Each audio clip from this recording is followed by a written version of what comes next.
itu di Indonesia itu Gus Karar itu dengan jelas lah seperti eta lah. Nah, ieu likuli umatin ajal Al-Qur'an ieu jelas geus sabaraha kali ganti di urang teh ti zaman baheula Indonesia maja panderi lantaran urang mah kapan tata dina ge eueuh tenggelam muncul jadilah sebuah negara Atlantik.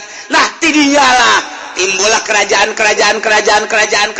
Wow, dasar kerajaan atuh macem-macem di urang mah segala empos indok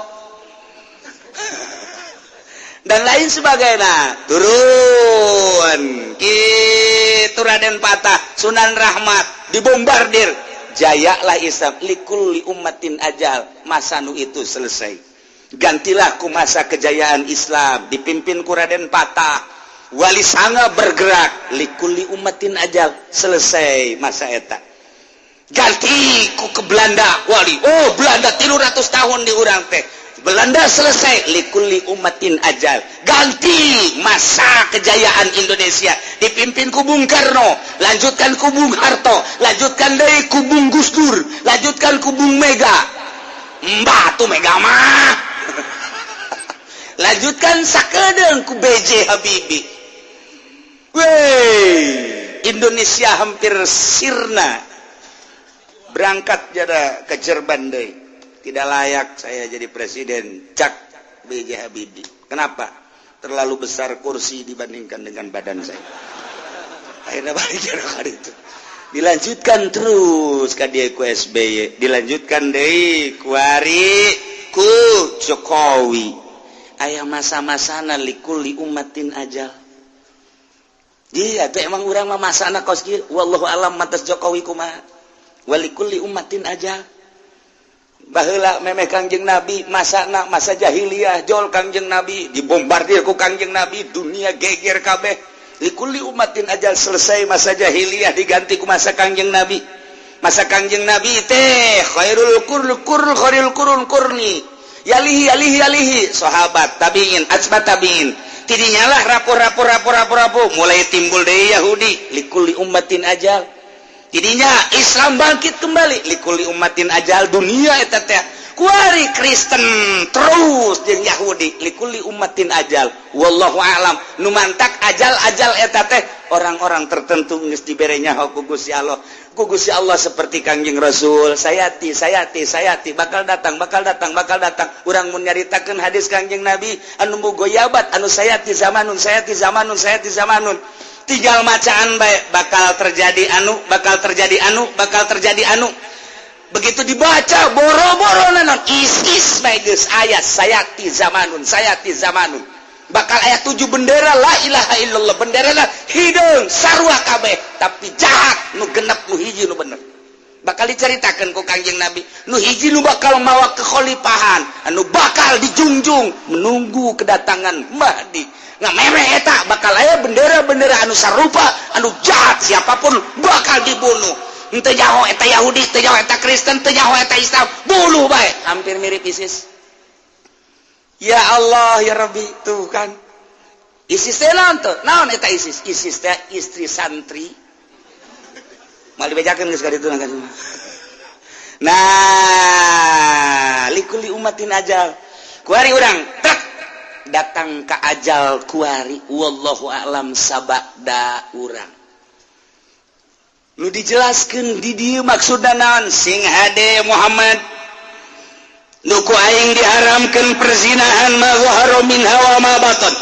Nuku aing diharamkan berbagai permaksiatan, nuku aing diharamkan berbagai kezaliman, nuku aing diharamkan kamusikan, nuku aing diharamkan yen hukum semena-mena lamun eta dilaksanakan tunggu tanggal maena. Awas likulli ummatin ajal, aya masana masa hancur satungtung nu bangkit di umat maneh. Sauntung-tung anu bergerak di umat, celaka umat bakal nyampe ke ajal masa-masa anu cilaka.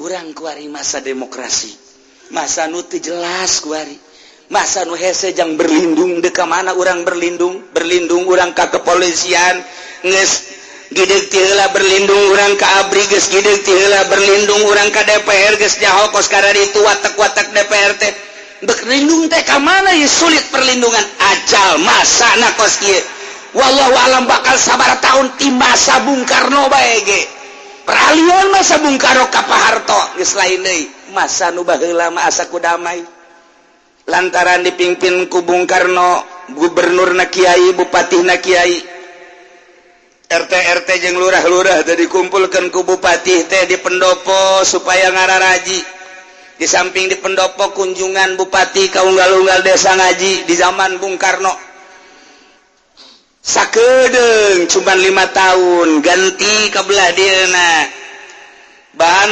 zaman Pak Harto nyieun lah repelita 25 tahun tidinya lah Indonesia berkembang sugan buahan ternyata murah kembang kebuahan-buahan aset-aset Indonesia teh nu dianggap jang masyarakat buahna ternyata dibawaan ke negeri batur ajal ita kos gitu di masa urang ndeu kumaha ge meunang Gusti Allah hakikat nama ngan nu jadi sabab nama urang berbicara kudrat ti Gusti Allah berbicara hikmah urang sebab berarti kuari urang tah masa urang kuari silakan untuk bergerak apa henteu maksudna untuk memperbaiki bangsa bidang agama bidang politik bidang ekonomi silakan kumaha urang aya ajal-ajalna likulli ummatin ajal lamun maneh terus-terusan ngalaksanakeun nu tadi perzinahan dilaksanakeun permaksiatan dilaksanakeun nu diharamkeun teh dilaksanakeun ajal maneh cilaka ujianna siksa ku aing mangkani lamun geus datang ajal فَإِذَا جَاءَ أَجَلُهُمْ لَا يَسْتَأْخِرُونَ سَاعَةً وَلَا يَسْتَقْدِمُونَ بِاللَّهِ مِنَ الشَّيْطَانِ الرَّجِيمِ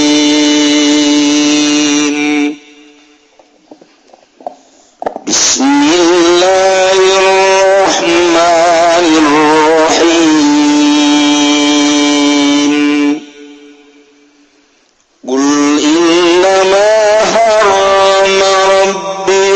الفواحش ما ظهر منها وما بطن والإثم والبغي بغير الحق وأن تشركوا بالله ما لم ينزل به سلطانا وأن تقولوا على الله ما لا تعلمون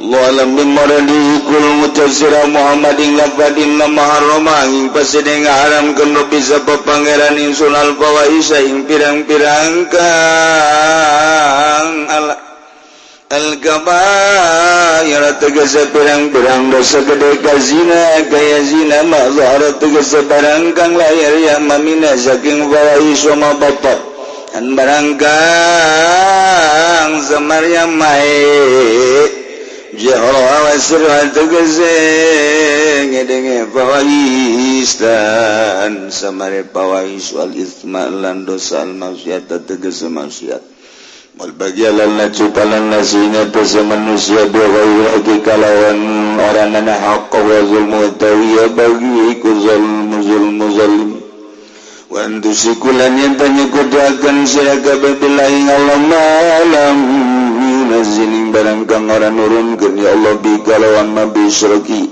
kalawan kutuakan ma sultanan ing hujah-hujatan tegese hujawan takululan yang tangucap siraga bi Allah ingat tasya Allah mala ta'lamun ing barang kang ora weruh siraga minta rimi malam yuharim sakika haramkeun barang kang ora ngaramkeun ya Allah wa ghairilan lian tarimi malam yuharim walikulli ummatin ajal فإذا جاء أجلهم لا يستأخرون ساعة ولا يستقدمون wallahu a'lam bimuradi wa likulli ummatin lan iku tetep gaduh saban-saban umat ajalun utai masa mudatun tegese masa fa iza jaa ajaluhum maka tatkala teka apa ajaluhum ajal ya umat la yastaghiruna maka waranana minari mangari ya umat kabeh anu saking ajal sataning dalam sawaktu wala yastaq di munana anding ini ya umat kabeh alinya tase ajal alaihi ingat tase ajal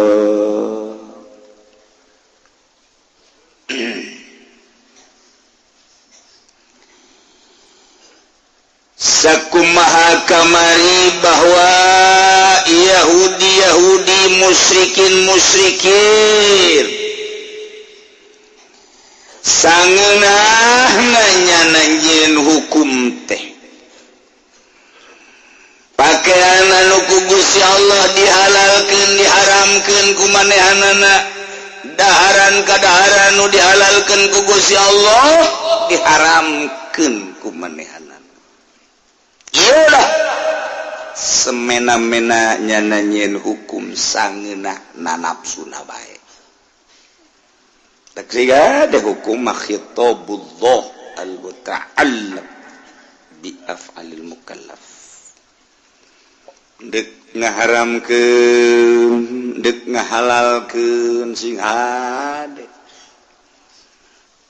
mui ngaharamkeun rokok tanggung jawab di akhirat Kiai kababawa geus masyhur sama hukumna makruh elatna natsni deuleu gerageh di berbagai urayan-urayan ulama makruh wae ulah haju diharamkeun urusan nyana teu kabagian ulah haju ngepek kana hukum haram tuh sia mapan haju sareuri bae bangun kaharti teh kitu anu ngeri mah ieu kiai didatangan ku mui titah neangan dalil titah ngaharamkeun rokok ajunya neangan dalil celepuk barang dideuleu ya ya begitu saya di kitab lang bindahkeun aya praktek salah teh kumaha lain hukum rokok dipakai ngahukuman rokok kurang pati telak mutolaahna teh kiai dibeberkeun kunyana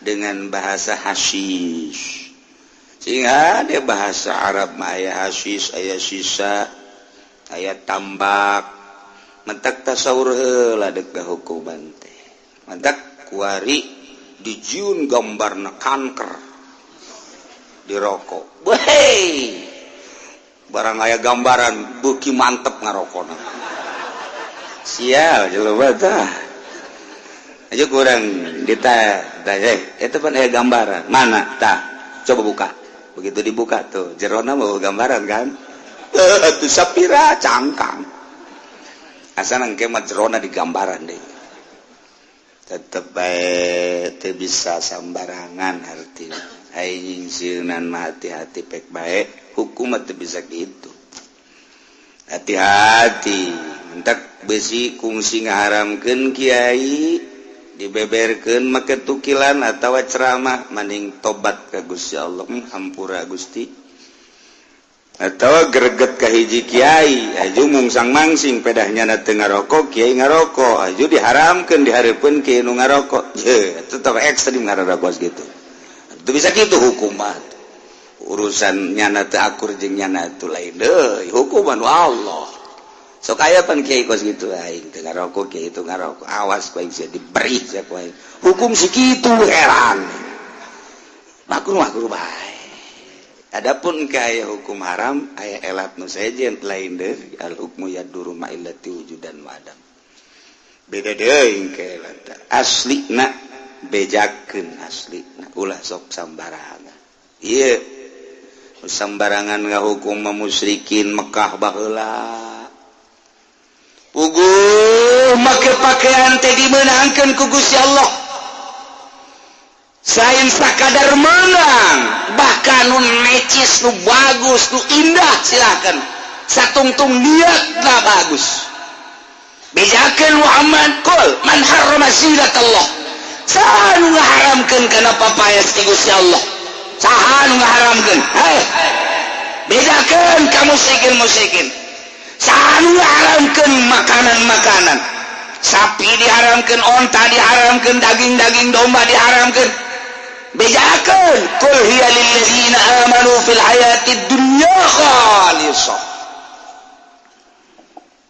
bejakeun Muhammad kepada musyrikin ulah sok sangeunah-ngeunahna manahanana ngaharam-haramkeun pakaian ngaharam-haramkeun makanan yo nu haram mah ieu Muhammad bejakeun qul innama harrama rabbiyal fawahisha ma dhahara minha wa ma batan wal isma wal baghya bighairil haqq wa an tusyriku billahi ma lam yunazzil bihi sultana wa an taqulu 'ala Allahi ma la ta'lamun.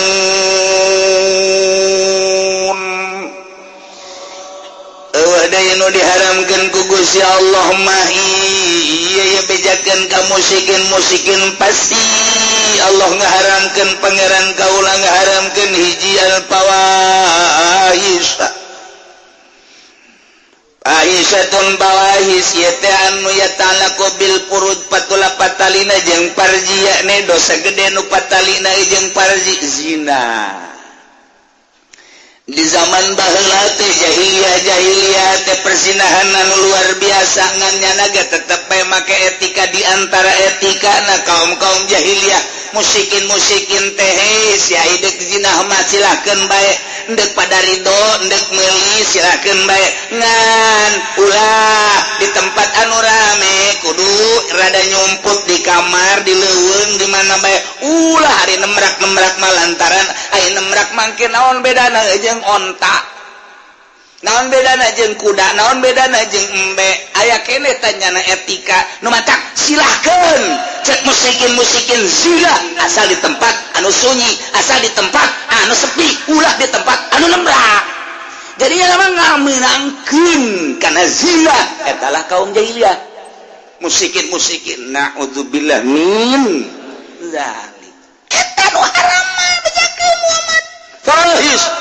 zina mantak di dia dijelaskan ma zahara minha wa ma baton perzinahan nu diharamkeun ku Gusti Allah teh ma zahara baik perzinahan anu nembrak anu lahir ka deuleu ku mata di sisi jalan di huma di sawah kumaha hayangna bae baheula mah di zaman jahiliyah teh aya lalaki deuleu awewe ditoel haju dayakeun haju bae morosotkeun androk mohara jasa teh mah lalaki morosotkeun calana digalong los kececes beres ya Allah eta sih jahiliyah kudu kos gitu teh wa ma baton jeung anu teu kadeuleuan jahroha wa sirroha tak baheula teh kos kitu mabat bejakeun ka musyrikin silah mah deuk nyata-nyata nembrak leuk terselubung atawa tempat sunyi haram eta nu haram mah kuari balik deui di Indonesia urang lamun nyaritakeun persinahan di Indonesia baheula mah di kota gede Jakarta Bandung Surabaya Semarang Yogyakarta kuari mah henteu kudu di Jakarta kuari mah lewat urang ka Cikupa di dinya aya Citra eta teh di dinya peranti transaksi namun hayang nu rada mahal kabelah ditu seetik aya tempatna lamun ngembrak mah di dinya mah cukup bae 50.000 di hutang bisa nah bahkan lamun tawar-tawar mah cukup 25.000 masyaallah wah rajas eta Citra belah dieu tah di kawasan di dinya teh urang deuk ka Pasar Kemis belok kiri eta ngaranna kawasan di dinya eta mah leuwih murah di dinya mah bisa 7.500 Aduh Gusti Allah aku presiden. Ya Allah ya Rabbi Gusti. Di pasar Kemis terus kali itu belok di Picung lain Cilongok ngan lewat Cilongok. Didinya aya puri didinya tetah Masya Allah. Mata kuala geus laporan ke polisi wayahna Bapak polisi di dinya mah kudu disterilkeun supaya ulah aya nu ngalakukeun perzinahan laporkeun coba ka Kapolda ka Komandana ka Kapolsek. Alhamdulillah terus bae kunyana diideran aya mobil ngiuk-ngiuk kadeng eta berarti nya keur patrol ke aya deung ngok berarti bener-bener keur patroli nya teh kula ngarasa alhamdulillah horenganan polisi anu ngok-ngokan cenah sok nyaho bae aya hiji polisi nu geus kitu ndek kumaha ditangani encan nu ti kontrakan salakina gawe nu ieu pamajikan anu digawe ku harima nu ieu sip malam nu ieu barang tah ku harima nu ditinggalkeun ieu pamajikan ieu salakina atuh kalaluar sing kuciwas kajar ro deui kontrakan teh kos karari itu insyaallah Ki Haji nu bogana ge kabagian insyaallah aduh encan deui DPR emang kumaha gitu bala lender gitu cak hulusia DPR teh emang kumaha gitu eta DPR Dewan Perwakilan Rakyat emang bala lender kiai ulah sok suuzon eta kan perwakilan urang ayo kahareup jeung aing wani kiai disumpah bahwa nyana teu bener lain wani-wani deh 150%. Pan bangun yakin amat ya lain yakin deui.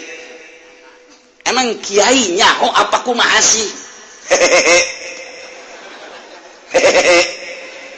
Kieu sok kitu ieu kan negara ieu.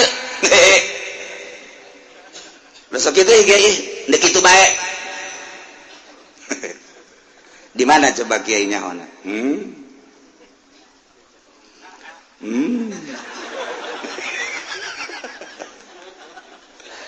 Cek jangan lemah teu nyaho meureun satu ketika make kumis palsu, make kacamata hideung, make pet hideung, make lepis, terus make sepatu hideung, make kaos hideung, teu nyahoeun batur pajar juri aing lempang kabar barbana bal bejakeun rokok biasa ganja lu bener kiai rupana kos ganja padahal mah eta mah papir doang enang meuli di Garut jeung male-malena sagalian ku batur mah pajar ganja barang di deukeutan ku babaturan pan mah hangit atuh bakona meunang meuli ditimbang di Cibatu di ditu. Nah kanyahoan beungeutna ieu satu ketika aya deui bardu ditutung nu deukeut tol teh ka ditu aing asup ka dinya ulah sok ngabohong ge emang kumaha gitu di dinya aya sababar HPNS gagah jasa make kaos oke waduh stil dan luar biasa wow aja ditanya tuh biasa mah lain lalaga kok kiai kikituan tugas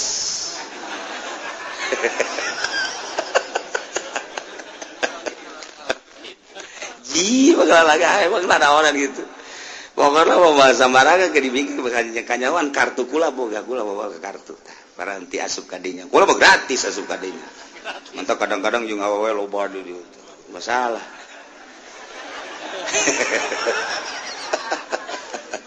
nyaho jasa camat aya sababaraha urang nyaho jasa pokokna mah lurah orang tong kaprah sama lurah hambalayah keur carita nu mantak kudu dijelaskeun ngomong besi pajar bohong dipoto ku kula aya fotona ge DPR si eta raya wah coba aya ngabuktikeun datangan empat mata bae mayar sia sapi hiji ka aing.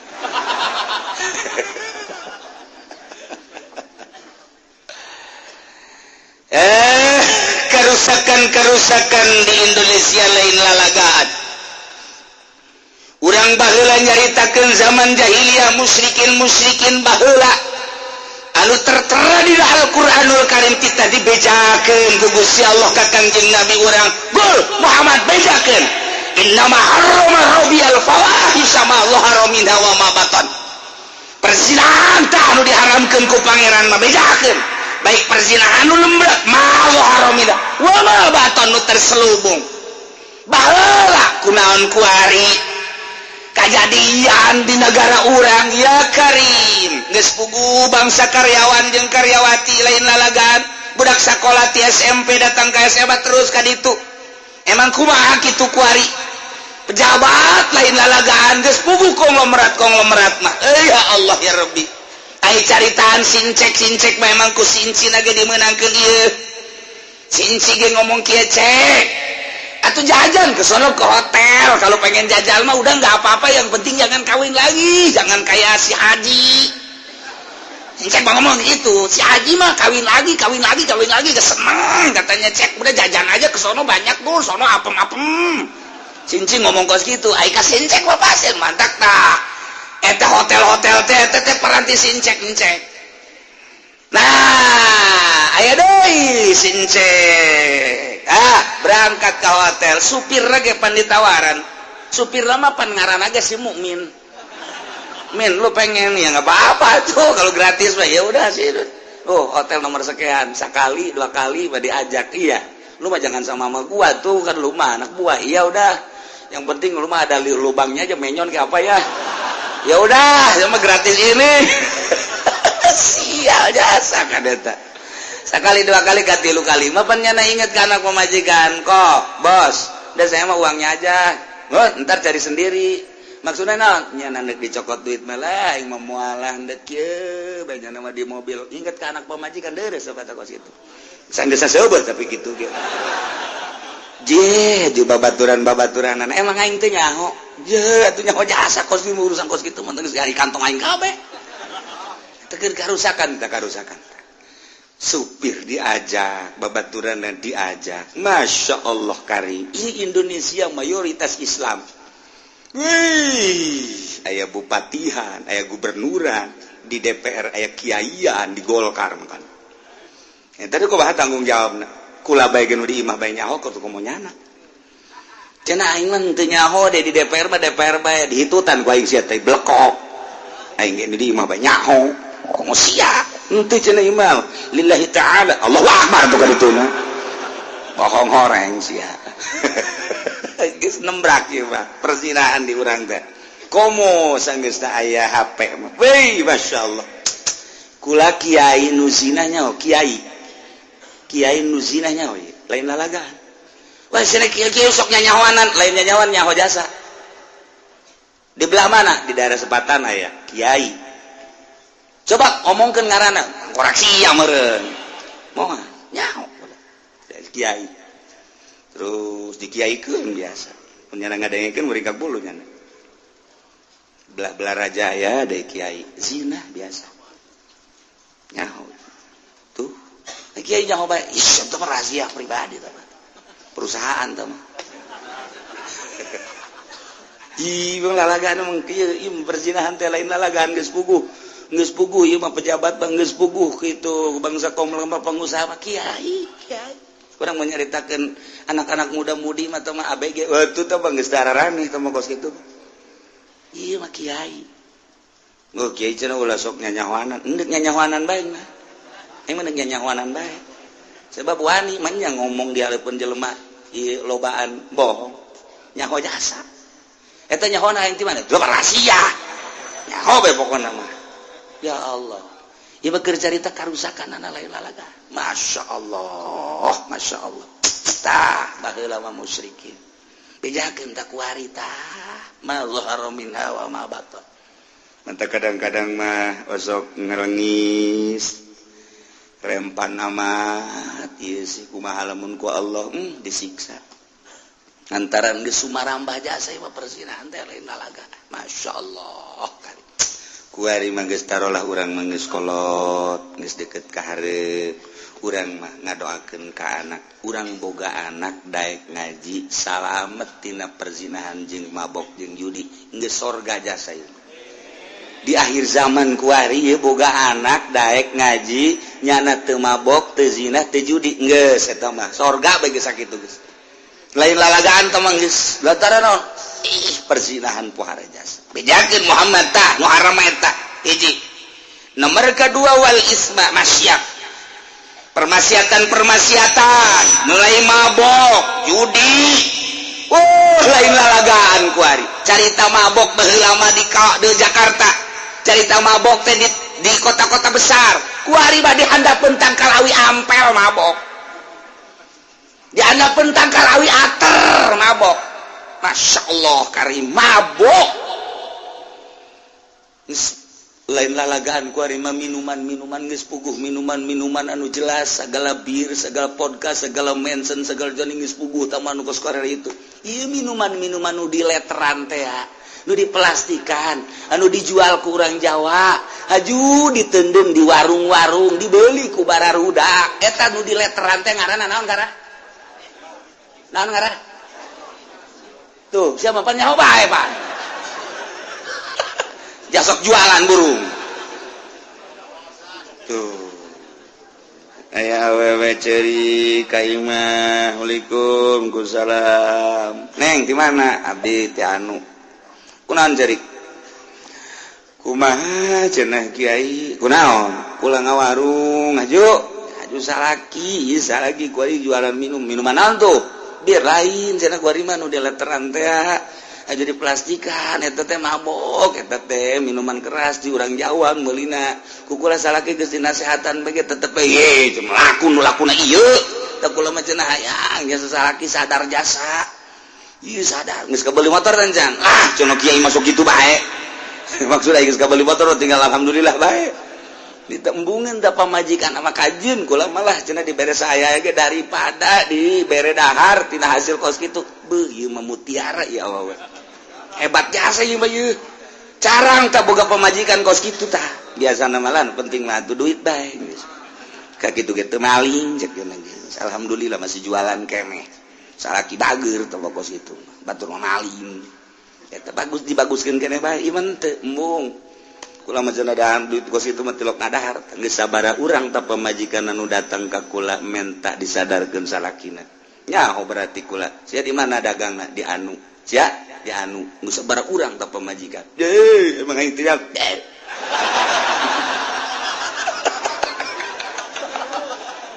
atuh nyaho jasa aduh aja anu wau deh salaki-salaki teh ya Allah ya Rabbi deuk kumaha coba eta marhaba Masya Allah di Cilongok aya teh aya di Cilongok gitu. Aja dikumakeun teh dikumahakeun. Mudah-mudahan maneh anak ka sorga bae. Tapi amin-aminan ge moal. Itu sama jadi urusan neraka sana jadi aminan gitu moal bae. Sia mau babari amin amin.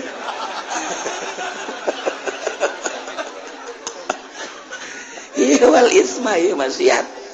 Waduh lain lalagaan Gusti Allah doa mantak eueuh deui iwalti menta urang ka anu boga kekuatan wilayah polisi ya Polsek Pasar Kemis kan kabeneran atuh Kapolsekna kurang menyatu jeung masyarakat beda jeung nu kamari-kamari ya hese laporanana atuh geus bae sakitu tapi alhamdulillah si penangananna mah geus bae penting ditangani bae geus sabaraha persenna mah wallahu a'lam asa laporan anak teu wau wal bagya nah lacut alan nas bi ghairil haq perzoliman Masya Allah penganiayaan politik penganiayaan ekonomi penganiayaan budaya perzoliman waduh anu dihadang urusan karir dihadang urusan usaha dihadang urusan dan lain-lain sebagainya berbagai penganiayaan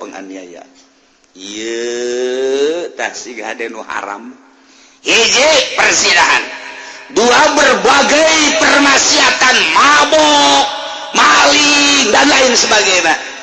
Itu kena persoliman penganiayaan geus puguh penganiayaan di perpolitikan jelas nyata penganiayaan. Tidak usah loba penganiayaan dan lain-lain sebagainya. Ialah bagyu kita nu haram mah wa antusyriku billah jeung haram nyekutukeun aranjeun kabeh ka Allah.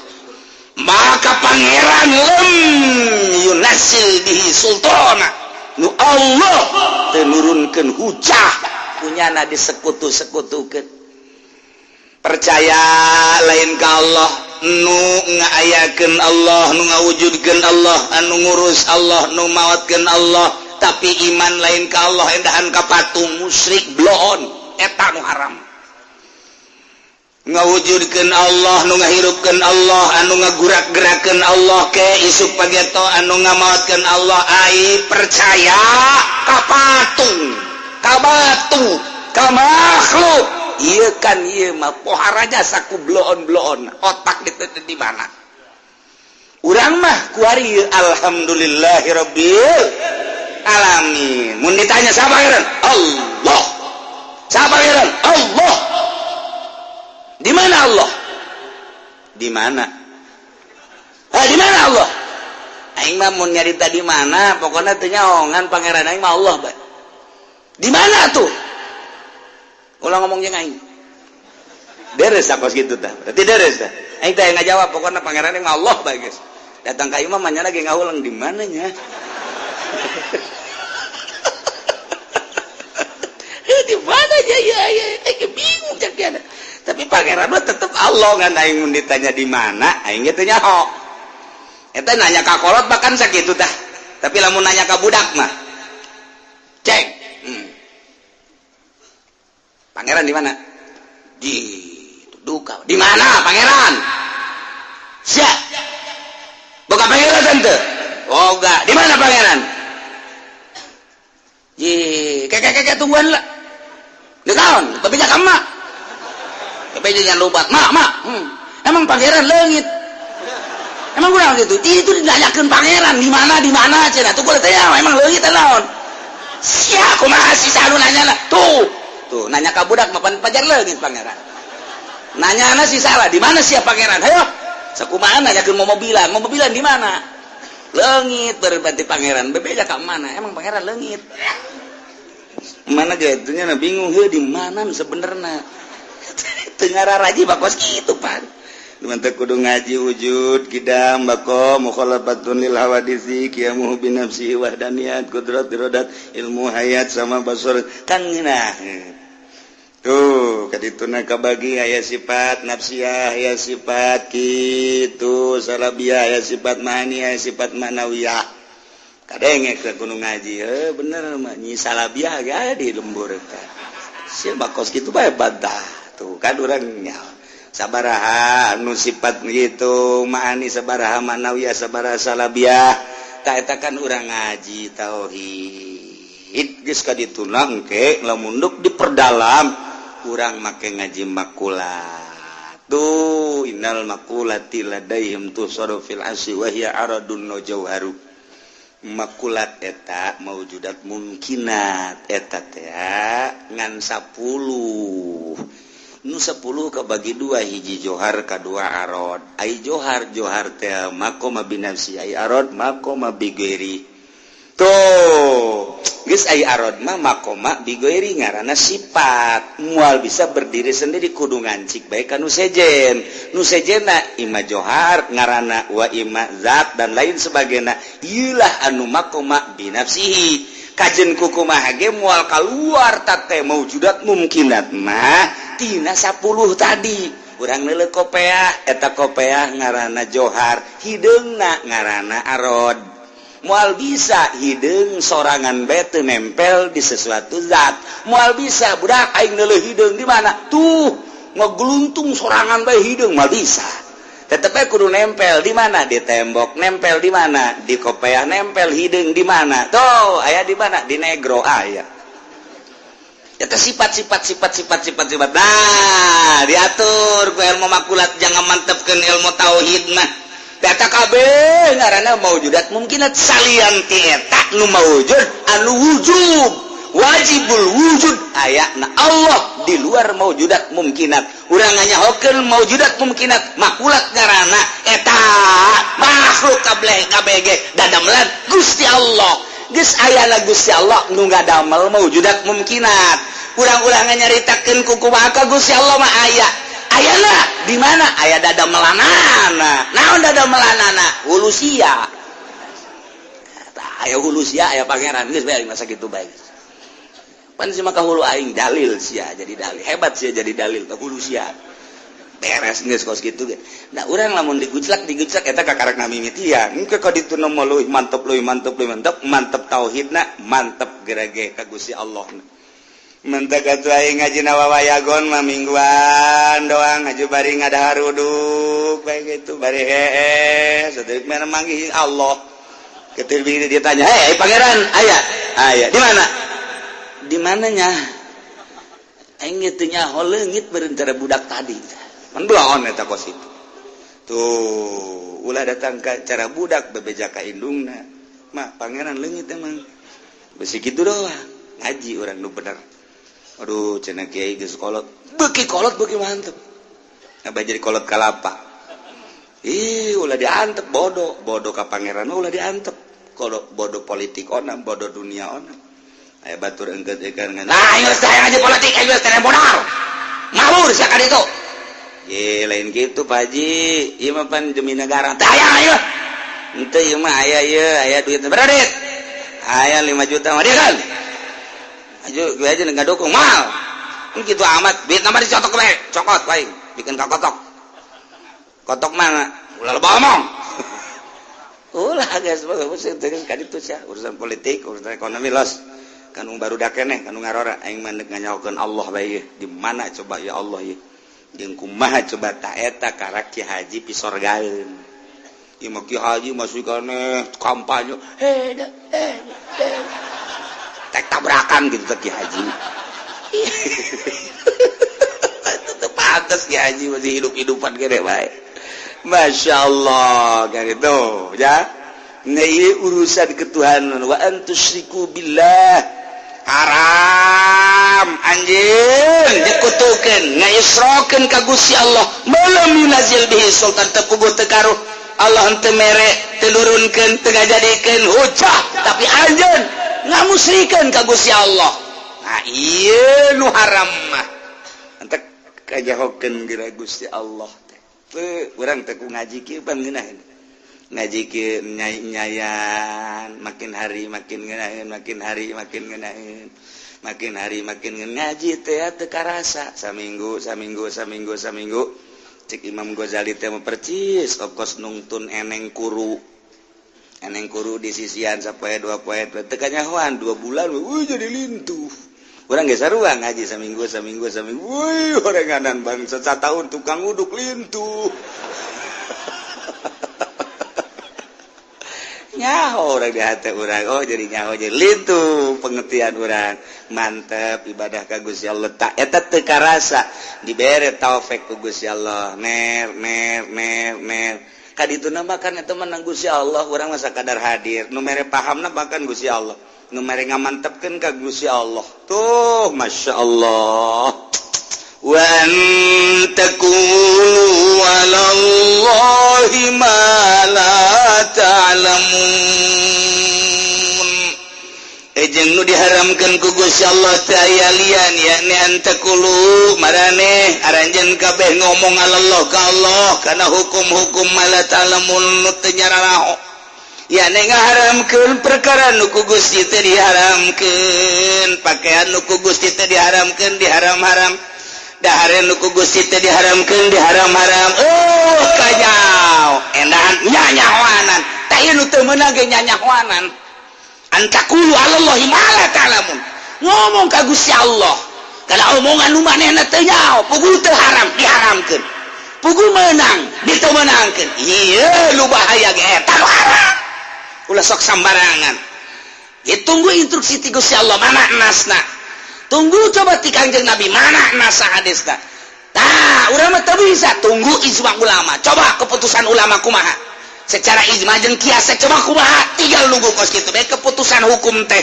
ulah sok nyanyahoanan ieu lamun nyanyahoanan haram hukumna kos musyrikin nyanyahoanan mah tuh cilaka kos aya jelema kawin barang kawin mitohana ngaranna Bapak Amin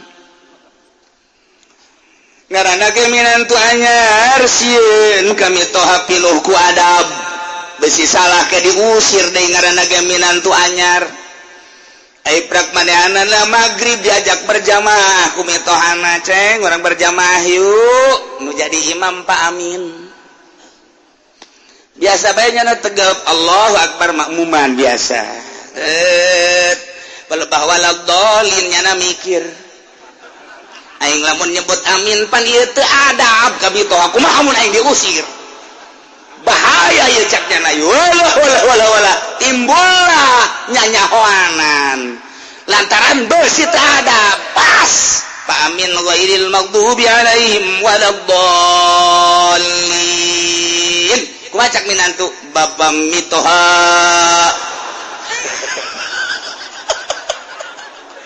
eta garana nyanyahoanan goblok aduh cek mitohana rokaat kedua kita moal ya budak karena rokaat awal ya nyana geus bingung kan ya wah ya minantu jadi kos kieu cek keneng aduh tapi diteruskan bae coba rokaat kedua kumaha ya bener ghairil maghdubi alaihim waladdallin Bapak mitoha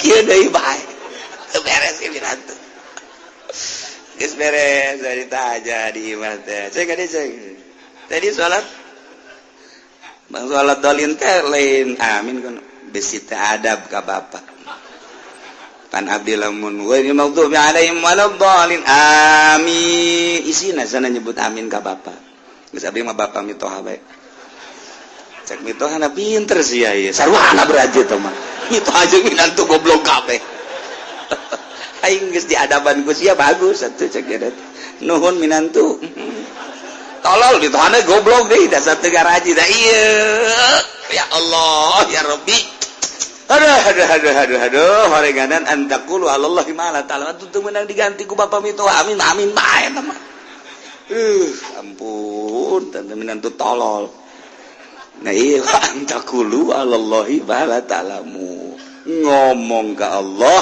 karena omongan nu nyana teh ya ngaharamkeun perkara nu teu haram ngahalalkeun perkara nu teu halal teu urang samarangan tunggu keputusan Gusti Allah Subhanahu wa ta'ala ieu nu haram Muhammad bejakeun hiji zina nomor kedua berbagai permaksiatan yang mabok yang maling dan lain sebagainya tilu haram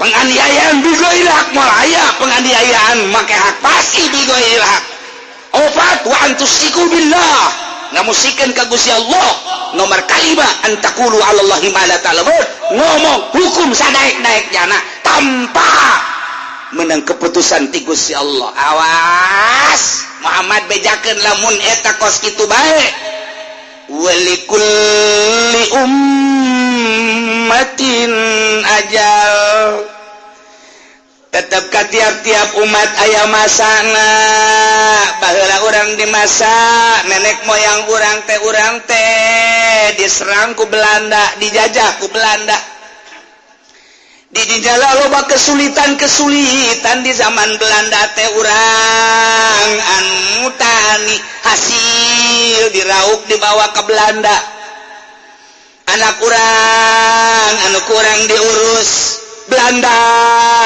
dibawa kunyana ke Belanda geus teh daya teu upaya gitulah zaman penjajahan sabaraha ribu manusia anu dibunuh di zaman Belanda teh kaeta teh hese jang menyak hukum teh di dinya teh hukum Islam teh kaya aya teh ustad jeung kiai bae susulundupan ngamalkeun Al-Qur'anul Karim teh tapi ku piluh ku keyakinan dalekeun dihareup walikulli ummatin ajal, umat ngabogaan masa-masana. Belanda sirna digiring kunaon ya ku bambu runcing, nyana boga bom, nyana boga mortil, nyana boga berbagai peralatan mutahin saat eta cukup urang make pedang, make peso, make golok tarang hau doang, make bambu runcing cet eleh Belanda. Walikulli ummatin ajal, Allah ndek ngaberesan ka umat aya ajal, aya masana selesai. Belanda Jepang arigato, naon arigato sakedeung Jepang. Cina, oh gedoran Cina, mentek baralik Cina, surat tanahna dibawa ka Taipei kunyana ka ditu, dibawa ke Hong Kong. Setelah orang merdeka dipimpinlah ku Bung Karno, dilanjutkan ku Pak Harto, jadilah ku hari negara orang teh demokrasi, timbul aya reformasi, loba keleluasaan anu tadina dilarang jadi hente, tadina diperkuat jadi hente, timbullah surat-surat tanah di Cina. Nyana ngebongkar pertanahan tuh dulu di Gembor, datang ke Pasar Kemis, ini adalah milik bapak moyang saya. Oh lihat di sini nih di Ketaus, di sana sampai ke sana, ini adalah milik bapak moyang saya. Di itu pengodokan ka ditu ikan ucina kabe. Nah minimalnya nah hayang bagi dua, lurahna didatangan kumanehanan. Padahal makan geus aya aturan negara. Nah, kebenaran kuari Cina-Cina ieu keur di atas angin. Kemenangan Jokowi, kemenangan China. Kemenangan Jokowi, kemenangan Amerika. Kemenangan Jokowi, kemenangan Ahok. Kemenangan Ahok, kemenangan si Cenglu. Kemenangan Cenglu, kemenangan si Liang-Liang Malingseng. Iyalah. Tetapi kan eta mah slogan-slogan tetap kurang diatur, sebab politik teh kapan aya insinyurna, politik teh kapan aya sutradarana. Di balik kepresidenan Jokowi aya sutradara, urang teu nyaho. Aya sutradara politik emang kumaha gitu. Film bae maka sutradara tuh komo politik. Woi. Kiai ge aya sutradarana kuari mah kiai. Kiai Golkar mah. Atuh komo ieu politik. Kiai nyaho teh sutradara nyaho, saha malu bejakeun. Sutradara politik nu mantak lamun eueuh sutradara na cilaka Indonesia, ngan untung aya sutradara. Nu mantak wow neuk nyeun menteri ge teu sambarangan sebab aya sutradara. Henteu begitu nyana gek, walaupun nyana jadi patung tapi tetep baik aya sutradara. Sebab lawan jangan terlalu campur tangan Amerika. Wow, duantak rada aya angin deui teh urang aigos kitu mah teh. Ngan ulah kasogok bae sutradarana deui. Jadi Indonesia mah karari itu bae puguh. Nyieun pansus disogok. Nyieun 88, heuh pansus teh eta teh ngaranna. Sogok ge bae, KPK kesogok keneh bae. Mana atuh ieu jang berlindung asa jasa. Gitu di Indonesia teh geus karari itu bae ngan jelas mah seperti eta lah. Nah, ieu likulli umatin ajal, Al-Qur'an ieu jelas geus sabaraha kali ganti di urang teh di zaman baheula. Indonesia maja panderi lantaran urang makapan tadi ge eueuh tenggelam, muncul jadilah sebuah negara Atlantik. Nah tidinya lah timbullah kerajaan. Wow, dasar kerajaan atuh macem-macem di urang mah segala empos indok dan lain sebagainya. Turun kitu Raden Patah, Sunan Rahmat dibombardir. Jayalah Islam, likulli ummatin ajal, masa nu itu selesai. Gantilah ku masa kejayaan Islam dipimpin ku Raden Patah, Wali Sanga bergerak, likulli ummatin ajal, selesai masa eta. Ganti ku ke Belanda, wali, oh Belanda 300 tahun di urang teh. Belanda selesai, likulli ummatin ajal. Ganti masa kejayaan Indonesia dipimpin ku Bung Karno, lanjutkan ku Bung Harto, lanjutkan deui ku Bung Gus Dur, lanjutkan ku Bung Mega. Mbah tuh Mega mah. Lanjutkan sakedeung ku BJ Habibie. Wey, Indonesia hampir sirna berangkat jada ke Jerban deui. Tidak layak saya jadi presiden, cak B.J. Habibie. Kenapa? Terlalu besar kursi dibandingkan dengan badan saya. Akhirnya balik hari itu. Dilanjutkan terus ka dieu ku SBY, dilanjutkan deui ku Ari ku Jokowi. Aya masa-masana likulli ummatin ajal. Iya, tuh emang urang mah masana kos kieu, wallahu alam matas Jokowi kumaha. Walikulli ummatin ajal. Baheula memeh Kangjeng Nabi masana masa jahiliyah jol Kangjeng Nabi dibombardir ku Kangjeng Nabi dunia geger kabeh. Likulli ummatin ajal selesai masa jahiliyah diganti ku masa Kangjeng Nabi. Masa Kangjeng Nabi teh khairul qurun qurni. Yalihi sahabat tabiin atba tabiin. Tidinya lah rapor mulai timbul deui Yahudi likulli ummatin ajal. Tidinya Islam bangkit kembali likulli ummatin ajal dunia eta teh. Kuari Kristen terus jeung Yahudi likulli ummatin ajal. Wallahu alam nu mantak ajal eta teh orang-orang tertentu geus dibere nyaho ku Gusti Allah. Ku Gusti Allah seperti Kangjeng Rasul, sayati bakal datang. Urang mun nyaritakeun hadis Kangjeng Nabi anu boga yabat anu sayati zamanun. Tinggal macaan bae bakal terjadi anu. Begitu dibaca boro-boro nanon is bae geus ayat sayati zamanun. Bakal ayat 7 bendera la ilaha illallah, bendera lah hideung sarua kabeh tapi jahat nu genep nu hiji nu bener. Bakal diceritakeun ku Kangjeng Nabi nu hiji nu bakal mawa kekhalifahan anu bakal dijunjung menunggu kedatangan Mahdi. Ngamere eta bakal aya bendera-bendera anu sarupa anu jahat siapapun bakal dibunuh.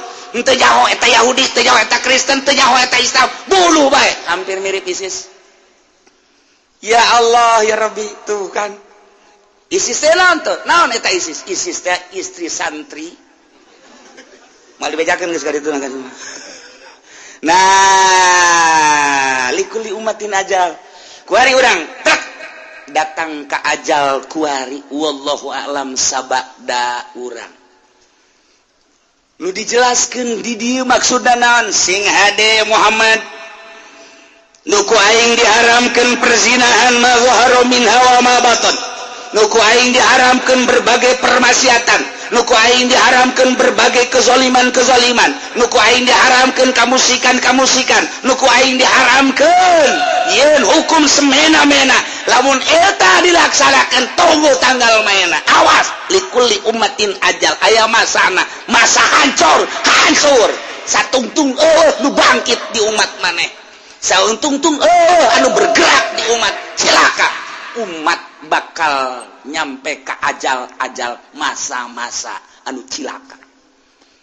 Urang kuari masa demokrasi masa nu teu jelas kuari masa nu hese jang berlindung deka mana urang berlindung urang ka kepolisian geus gideg ti heula berlindung urang ka ABRI geus gideg ti heula berlindung urang ka DPR geus nyaho kos kada ditu watek-watek DPR teh berlindung teh ka mana ya sulit perlindungan ajal masa na kos kieu wallahu alam bakal sabaraha taun ti masa Bung Karno bae ge peralihan masa Bung Karno ka Pak Harto geus lain deui masa nu baheula mah asa ku damai lantaran dipimpin ku Bung Karno gubernurna kiai bupatihna kiai RT jeung lurah-lurah teh dikumpulkeun ku bupati teh di pendopo supaya ngararaji.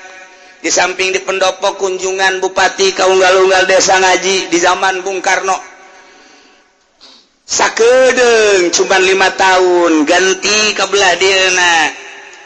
Bahan zaman Pak Harto nyieun lah repelita 25 tahun. Tidinya lah Indonesia berkembang sugan buahan. Ternyata murah kembang ke buahan-buahan. Aset-aset Indonesia teh nu dianggap jang masyarakat buahna ternyata dibawaan ka negeri batur. Ajal ita kos kitu di masa urang. Deuk kumaha ge meunang Gusti Allah hakikatna mah ngan nu jadi sabab nama urang. Berbicara kudrat ti Gusti Allah, berbicara hikmah urang sebab berarti. Kuari urang tah masa urang kuari. Silakeun deuk bergerak apa henteu? maksudnya untuk memperbaiki bangsa, bidang agama, bidang politik, bidang ekonomi, silakan. Kumaha urang aya ajal-ajalna likulli ummatin ajal. Lamun maneh terus-terusan ngalaksanakeun nu tadi, perzinahan dilaksanakeun, permaksiatan dilaksanakeun, nu diharamkeun teh dilaksanakeun, ajal maneh cilaka ujianna siksa ku aing. Mangkani lamun geus datang ajal, fa idza jaa ajaluhum la yastakhiruna sa'atan wa la yastaqdimun. Di mana datang ajal umat baik berjamaah sekaligus ajalna ajal siksa, mual maju mual mundur sama sekali. Di mana-mana datang ajal masa kejayaan, mual maju mual mundur sama sekali.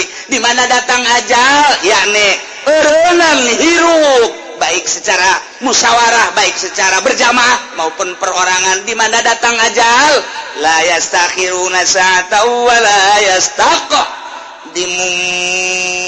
Ajal kajen kukumaha geus aya kudrat tadi ditupi Presiden Jokowi. Geus memang likulli umatin ajal urang aya di masa kepresidenan manehanana. Di embung-embung ge boga gubernur kafir di Jakarta teh lantaran Jakarta teh orang Betawi mayoritas Islam. Nu daratang ka Jakarta mah eta mah ti Jawa Tengah, Jawa Timur, ti seberang eta mah nya nama ngembara aslina Betawi mah Jakarta mah eta mah Islam. Embungeun dipimpin ku Ahok sebagai kafir. Oh turun EPI teh terus-terusan demo tiap Jumat hayang ulah dilantik Jokowi teh. Wallahu alam likulli umatin ajal. Lamun memang ajal eta masa Ahok kajen teh kumaha ge Ahok bae. Lamun memang masa eta teh kudu moal dilantik, ajalna kudu pindah berarti. Urang teh nyaho urusan gaib likulli umatin ajal. Fa idza jaa ajaluhum la yastakhiruna sa'atan wa la yastaqdimun. Andai kata kudu ulah dilantik, moal mundur moal maju teh kudu dilantik. Andai kata dilantik we urusan kos kitu urusan kudrat Gusti Allah. Urang mah kuari membenahi diri sing hade nu tadi diharamkeun ulah dilaksanakeun.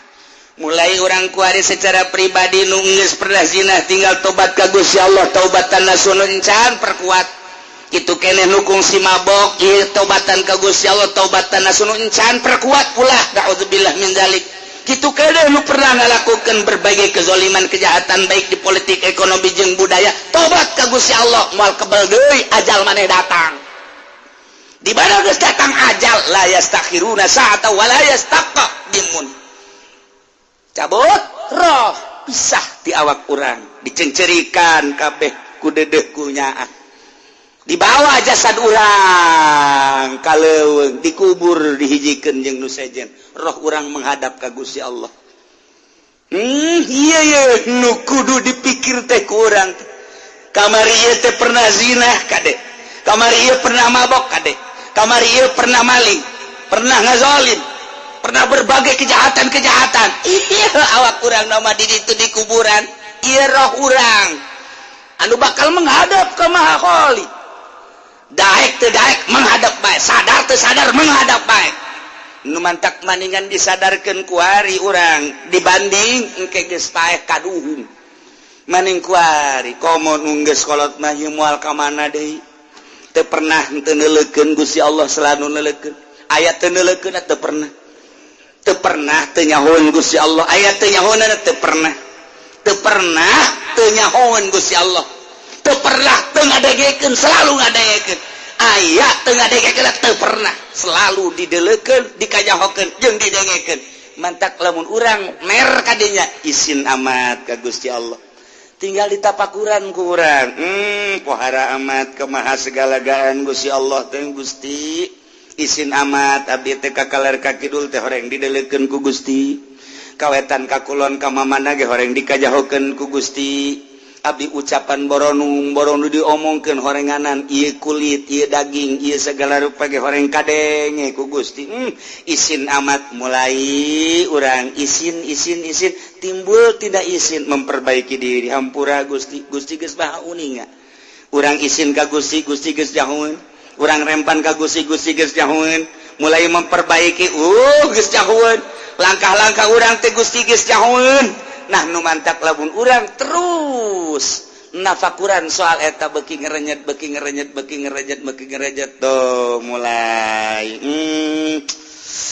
bari diuk kieu bari hitung-hitung umur teh geus 60 leuwih babaturan mah geus dikalalubur tinggal aing berarti untung keneh aing mah maksudna untung hirup masih keneh bisa nyebut pangeran Allah masih keneh bisa salat keuntungan aing eta bae masih keneh bisa marhaba sholawat ngaji babaturan aing mah dulur aing jeung tatangga aing geus dikalalubur geus teu bisa zikir teu bisa maca Quran maca sholawat aing masih keneh dibere ku Gusti Allah alhamdulillah dek digunakeun ku aing sakedeung deui meureun aing hirup aing jabuktina babaturan aing geus arareueuh aing dek difokuskeun ka Gusti Allah lolobana umur tengan saukur 63, 64, 65 galib umat Kangjeng Nabi sakumaha umur Kangjeng Nabi leuwih tidinya eta mangan sakadar tambahan wungkul bonus tapi kan sagedengeun aing geus pararaeh moal ka mana deui aing ge pasti pae bae lah aing geus kajian kumaha ge neuk dijaga mata ku aing deuk ditobatan Gusti hampura mata puluhan tahun ku abdi dipake dedeleuan teu bersyukur ka Gusti ceuli hampura Gusti puluhan tahun dipake dedengean ku Gusti dibere dedengean teu dipake ngadengekeun nu bagus-bagus Gusti hampura Gusti irung aambean sabaraha puluh tahun abdi ngambe jeung menghirup udara oksigen jadi kahirupan abdi tapi abdi teh poho bahwa ieu irung teh nu Gusti tapi ku abdi digunakeun sangeunah-ngeunah we hampura Gusti kitu keneh sungut leungeun kabeh hampura Gusti urang hahampuraan kitu makin hari makin bagus makin hari makin bagus makin hari makin bagus ke kaditu mah engke urang ti magrib ka isya geus teu balik pamajikanana nanyakeun ai bapak sia balik eueuh ja debat jeuleuh di ditu tuh di masjid aya eueuh dideuleuh ku anakna aya mah keur naon maca Quran tah zikir jangan ringkuk mah tuh abah sia mah kitu bae Pak tuh kan tapi deres kan ngaringkukna di masjid sebab naon nungguan isya pan dur isya udang pan bagus teletrek balik ke jam 9 ka ieu mah. Waalaikumsalam. Waalaikum. Cek ninin anjeun kakara kuari bae sabalikum. Biasa aja tilok ya kira teh. Aing deuk bener Gusti di kitu-kitu. Aing pan ngaji ya yang bener ye. Atuh lain ti keur ngora aja tok asalamualaikum. Gegedor we atuh eta geus imah ku aing lain deui. Ya bener kaji. Atuh assalamualaikum atuh waalaikumsalam atuh. Aja ngangsongkeun leungeun. Enggak asa di istana aja kira ya. Cium tangan segala rupa. Aduh, urang mun ti ngongora mah kieu indah jasanya hirup. Kakara kuari we, jo urang mana remote.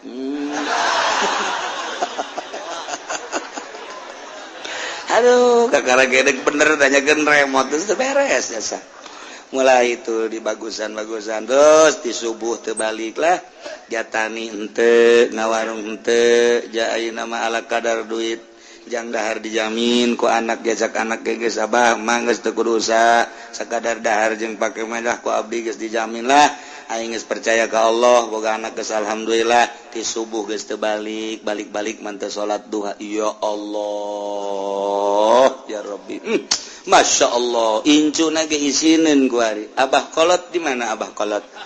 Di masjid jangan nama. Oh, Masya Allah, cak incuna puara amat. Ya, jadi kiai ka kolot nakeunnya bapak kolot. Sieup lain deui geus tuh. Ti magrib ka isya, tas isya karak balik, ti subuh ka duha karak balik. Eta kolot nu kos kitu geus lain lalagaan. Geus tah mah paeh molongpong pintu sorga. Melongpong geus teu kahalangan ku nanaon. Masya Allah, karim. Lempangna ge cepet plak. Woi, ka mana bakolot? Sorga dadah. Coba nu kabet ka dieu kabet ka ditu kabet. Harare setan. Mentak ge makin hari makin membaik. Nah ieu likulli ummatin wa likulli ummatin ajal fa idza jaa ajaluhum la yastakhiruna sa'ata wa la yastaqdimun moal maju sajengkal moal mundur sasikut pas sadetik ge moal. Pertama soal ajal-ajal setiap umat. Kedua ajal-ajal tentang kematian urang. Geus kuari masa urang kuari di masa kos kieu. Wallahu alam. Tahun hareup. Wallahu alam 5 tahun ka hareup. Urang lamun heuleuh ka tukang potret ka tukang ti zaman mimiti Belanda. Urang mah nyahona teh dongeng Belanda meme Belanda maka ditupan masa-masa kerajaan. Lain lalagaan pan ieu teh geus sabaraha ribu tahun negara Indonesia teh. Urang mun heuleuh potret ka tukang, urang wallahu alam kumaha baheula. Urang mah dongeng teh tinda zaman Belanda bae ka belah dieu ti Belanda 350 tahun. Terus ke masa Jepang, terus masa Cina, terus ke masa kemerdekaan. Di masa kemerdekaan ka dieu tek kagambar potret nu ka hareup mah wallahu alam. Nah iyalah walikulli ummatin ajal.